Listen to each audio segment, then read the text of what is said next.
This is unprecedented. So China जो है that is significant development. Indians ने basically क्या किया है कि इंडियंस थोड़े से अब एक्टिव हो गए। We have basically got 1,000 kilometers of hour territory. जो देपसांग प्लेन में और देमचौक में वो एक टेरिटरी आपके पास आपके कहीं पे भी पेट्रोलिंग राइट्स में नहीं थी, वो 2024 अक्टूबर 21 तारीख को आपके पास वापस दे दी गई है। ये जो पूरा का पूरा जो वाई जंक्शन का बॉटल नेक चल रहा था पिछले 13-14 साल से, वो वाई जंक्शन का बॉटल नेक भी भारतीय सेना ने क्लियर करवा लिया। अजीत डोवल जो उनके नेशनल सिक्योरिटी एडवाइजर हैं, वो उनके जो बॉर्डर डिस्प्यूट्स हैं, बाउंड्री इश्यूज हैं, उसके कमीशन के या उस सारे मामले के भी इंचार्ज हैं।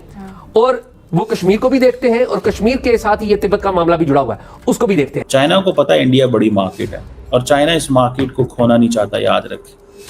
The Chinese do not want to lose this market. The Chinese do have an analysis. Bharat का सिंध ताश मुआहदा आपको पता है 3 जगह पानी रोक के वहाँ डैम और बैराज बने हुए हैं, जिसे भी आपने सैलाब भी देखा, और खुशसाली जैसा मसला जिसमें गंदम, चावल, गन्ने की फसलें शदीद नुकसान। पाकिस्तान की जो 80% तिजारत थी ताजिकिस्तान में, उज़्बेकिस्तान में, किर्गिस्तान में, कजाकिस्तान में, तुर्कमेनिस्तान में सारी खत्म हो चुकी है। उनको तो ईरान का बॉर्डर मिल गया। आपने पहले भी इस मुल्क को तबाह किया अमेरिका के कहने पे, आप अभी भी तबाह कर रहे हैं। ये जो सारा टैरिफ का इस्तेमाल कर रहा है ना, ये आखिर में आके डोनाल्ड ट्रंप को बैकफुट पे जाना पड़ेगा, क्योंकि एक चीज इसके साथ होगी, अगर ये 100% इम्प्लीमेंट करता है अपना टैरिफ पॉलिटिकल एजेंडा टैरिफ के जरिए, तो फिर जो सामान अमेरिका में जा रहा है वो महंगा हो जाएगा। चाइना जो काफी सालों से इंडियन टेरिटरी पर इलीगली कब्जा जमाए बैठा था और हमेशा नई साजिशें, नई प्लानिंग करता रहता था, वहां से एक पॉजिटिव न्यूज सामने आई है। रिपोर्ट्स के मुताबिक चाइना अब इंडिया को 1000 स्क्वायर किलोमीटर का एरिया वापस कर रहा है। चाइना को अब रियलाइज हो चुका है कि इंडियन आर्मी को डोमिनेट करके जमीन हड़पना अब इम्पॉसिबल है। हमारी गवर्नमेंट और डिफेंस फोर्सेस इतनी प्रोएक्टिव हैं कि चाइना को 1 इंच जमीन भी लेने नहीं देंगे।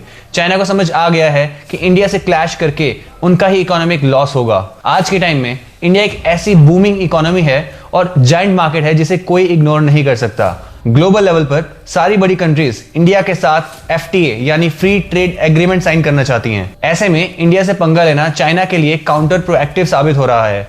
इसलिए बीजिंग इंडिया के साथ अपने डिप्लोमेटिक रिलेशन सुधारने पर फोकस कर रहा है। इस बदलते जियोपॉलिटिक्स को देखकर पाकिस्तानी मीडिया में काफी टेंशन है।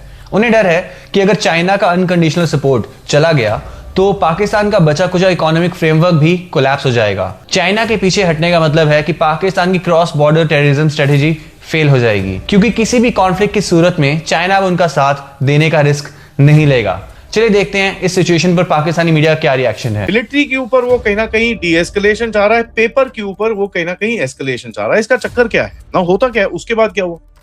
उसके बाद ये है कि शख्सगाम वैली का फिर से आया, ठीक है। अब हुआ क्या कि कुछ रिपोर्ट्स आई कि भाई शख्सगाम वैली में ये कुछ कंस्ट्रक्शन और इंफ्रास्ट्रक्चर ये सब चीजें कर रहे हैं। भारत ने स्टेटमेंट दिया कि भाई साहब we don't accept this nonsense because ये आपका कोई राइट नहीं है। चाइनीज फॉरेन मिनिस्ट्री की स्पोक्स पर्सन कहती है, माओ निंग कहती है, ये तो हमेशा से हमारे पास था। Well you know to a point that is absolutely wrong, क्योंकि ये शख्सगाम वैली पाकिस्तान के ऑक्यूपेशन के अंदर था, जिसके साथ इन लोगों ने 1963 में एक डील करके पाकिस्तान से ये लिया था। So right just to say that Pakistan ये शख्सगाम वैली इनके पास हमेशा से थी is a extremely wrong statement. तो अब देखिए that just tells you the hollowness. अब ये चक्कर क्या है, हॉलोनेस क्यों है? To create a certain escalation as far as cartography is concerned. Legal territorial accession जो बोलते हैं ना, उसको कहीं ना कहीं एक एस्केलेशन बनाने की कोशिश कर रही है। और भारत ने एक, देखिए this is not just a singular event, it is a multiple thing, ठीक है। So when you are looking at multiple thing, you are also looking at the fact कि भाई ये एक है, इसका एक पार्ट ये भी है, एक पार्ट वो भी है, तो उसको अलग अलग नहीं एक साथ जोड़ के आप देखते हो।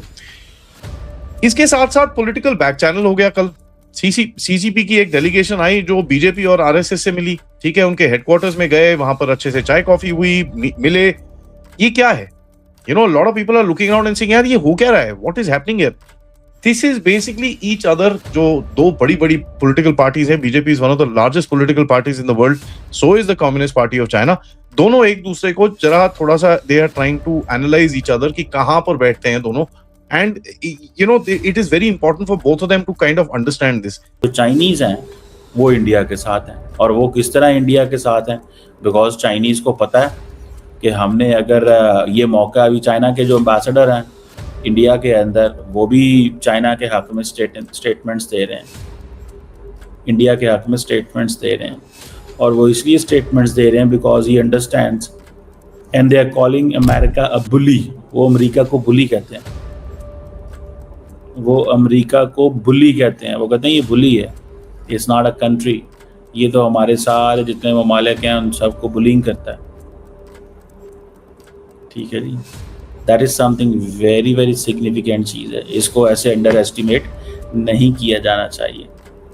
This is what I understand, at least मुझे जो चीज़ नज़र आ रही है वो ये है।